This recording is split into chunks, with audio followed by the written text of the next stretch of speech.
Hello. પહેલાના સમયમાં લોકો પોતાના ખેતર કે પોતાના ઘરની આસપાસ એક કાંટાળી વાડ બનાવતા. હવે વાડ નથી બનાવતા, હવે લોકો ખેતર કે ઘરની આસપાસ એક સરસ ફેન્સિંગ બનાવે છે. અત્યારની ફેન્સિંગ કે પહેલાની વાડ, આ બંનેનું કામ એક જ છે કે કોઈ બિન અધિકૃત વસ્તુ આપણા એરિયામાં ન ઘૂસી જાય.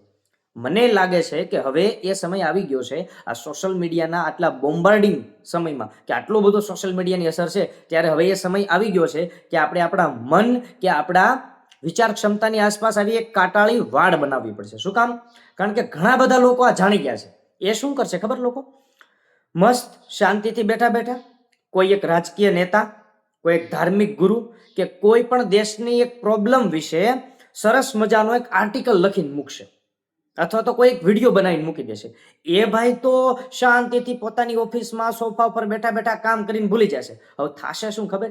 એ વિડીયો કે એ લેટર કે લખાણના વિરુદ્ધમાં હજારો લોકો બોલશે અને એના સપોર્ટમાં હજારો લોકો બોલશે.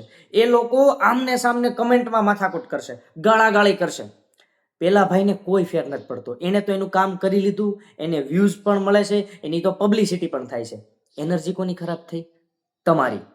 વિચાર કરો. અને આવા હજારો વિડીયો, હજારો લખાણ ડેઈલી સોશિયલ મીડિયામાં આવે છે. શું કરશો? કેટલાકના વિડીયો કે લેટરમાં કે લખાણમાં જઈને કમેન્ટ કરશો કે ભાઈ તમે આજે કરો છો એ બહુ સારું કરો છો, કે તું તો સાવ ખોટો છો, આ બધી ખોટી માહિતી છે. આ અટકવાનું જ નથી. જેટલી તમે કોમેન્ટ કરશો એટલો જ એને સપોર્ટ મળશે. તમે જો બિલકુલ કમેન્ટ જ નહીં કરો ને, તો 5 દિવસ પછી એના વિડીયો કે લખાણ બંધ થઈ જશે. પણ એને ખબર છે, એવા સેન્સિટિવ મુદ્દા ઉપાડશે કે સાંભળીને તમારા રૂવાડા ઊભા થઈ જાય. એટલે તમે ન બોલવાનું ત્યાં બોલશો અને આવા હજારો લોકો આમને સામને આવી જશે. ભાઈ શાંતિથી બેઠા છે. તો હવે એ ભાઈની શાંતિને તો કોઈ ફેર પડતો નથી, તમારી માનસિક શાંતિ હણાઈ જશે.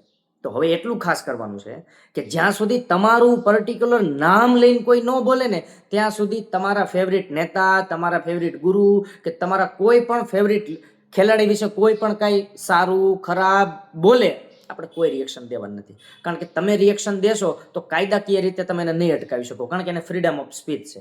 અને જેટલું તમે એને રિએક્શન દેશો એટલું એને પીઠબળ મળશે. તો કાંઈ જ કરવાનું નથી. આવું ગમે એવું લખાણ આવે, વાંચીને સ્ક્રોલ કરીને નીકળી જવાનું. આવું કરશો ને તો જ આવા ઇન્ફ્લુએન્સર બંધ થશે. નહીતર શું થશે ખબર? તમે જેટલું રિએક્શન દેશો એ રોજ વધુ ને વધુ એવું પોસ્ટ બનાવતા જશે અને તમારું મન ખરાબ થતું જશે. તો એક ન્યુટ્રલ થઈ જવાનું છે. કોઈ ગમે એવું ગમે એટલું સારું ખરાબ લખે, આપને કોઈ ફેર પડવો જોઈએ નહીં. જેમ એક એડવર્ટાઇઝ જોવો ને તમને કોઈ ફેર ન પડે ને, એમ કોઈના વિશેનો વિડીયો કે કોઈના વિશેનું લખાણ જોવો ને એમ તમને કોઈ ફેર પડવો જોઈએ નહીં. આજના સમયમાં માનસિક શાંતિ જાળવવાનો મને આ એક રસ્તો દેખાય છે. તમને જે દેખાતો હોય એ કહેજો. જય હિન્દ.